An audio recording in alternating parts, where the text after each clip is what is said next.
Praise the lord. ఎలా ఉన్నారు? ఒకరోజు నేను మా పాపను పిలిచి, mummy do you love me అని అడిగాను. వెంటనే తను yes mummy I love you అని చెప్పింది. తర్వాత నేను get me some water please అని అడిగాను. తను ఏముందో తెలుసా? మమ్మీ నాకు కాళ్ళ నొప్పులు వస్తున్నాయి, యూ గో అండ్ డ్రింక్ అని చెప్పింది. తను జస్ట్ 3 years ఓల్డ్. అయితే తను చెప్పిన మాటలకి నాకు నవ్వు వచ్చింది. తర్వాత నేనే వెళ్ళి తాగాను అనుకోండి. నార్మల్గా నన్ను ప్రేమిస్తున్నావంటే ఎవరైనా సరే ఎస్ నేను నిన్ను ప్రేమిస్తున్నాను అంటారు. కానీ ఏదైనా చెప్తే మాత్రం చేయరు. వాళ్ళు వాళ్ళ యొక్క కంఫర్ట్స్ చూసుకొని లేదా వాళ్ళ మూడ్ బాగుంటే మనం చెప్పిన పని చేస్తూ ఉంటారు.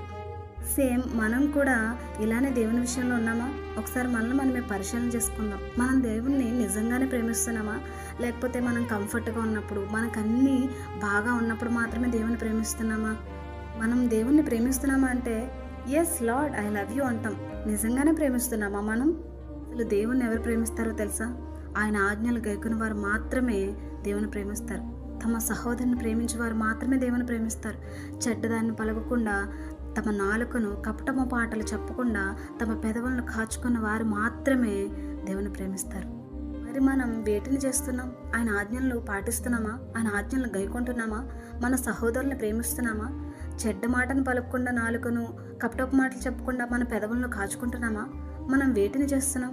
ఒకసారి మనమే పరిశీలన చేసుకుందాం. కేవలం నోటితోనే దేవుణ్ణి గనపరుస్తున్నామా? కేవలం నోటితోనే దేవా నేను నిన్ను ప్రేమిస్తున్నాను అని చెప్తున్నామా? కేవలం నోటితో దేవా నేను నిన్ను ప్రేమిస్తున్నానని చెప్పడం కాకుండా మన క్రియల ద్వారా ఆయన ఆజ్ఞను గైకొని వాటి ప్రకారం చేస్తూ మనం ఆయనను ప్రేమిద్దాం. ఇది నిజమైన ప్రేమ.